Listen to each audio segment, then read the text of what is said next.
In our studio, Deputy Chief Justice Kalpana Rawal is now challenging to have her retire on age basis.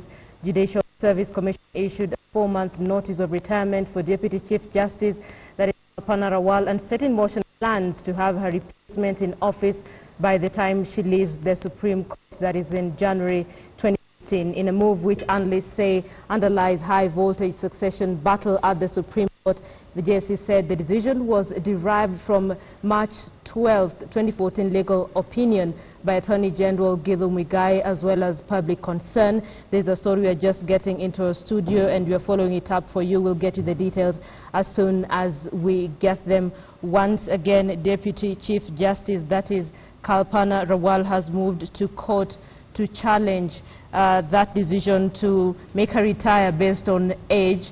The Judicial Service Commission had issued a 4-month notice of retirement for Deputy Chief Justice and set in motion plans to have her replacement in office by the time she leaves the Supreme Court, that is in January 2015. Once again, this is a story that we are just getting in our studio. We are focusing on it for you. We'll tell you the details later in our subsequent bulletins. That story touching on Deputy Chief Justice Kalpana Rawal, who is set to retire on age basis. Let's move now to the back and forth that we have witnessed in the last couple of days between teachers, the Teacher Service Commission, and the government. As President Uhuru Kenyatta is today expected to meet Education Ministry officials over the ongoing teachers' strike. The President, who arrived last night from Italy, is expected to be briefed on the situation.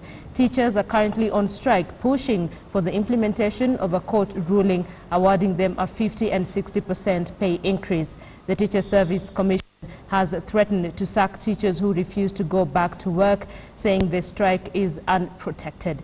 The Employment and Labour Relations Court will on Tuesday make a decision on whether to stop the strike or not. Justice Nelson Aboda yesterday declined to issue interim orders requiring teachers to go back to work, saying the issues raised by the two parties, the union and the TSC, are weighty.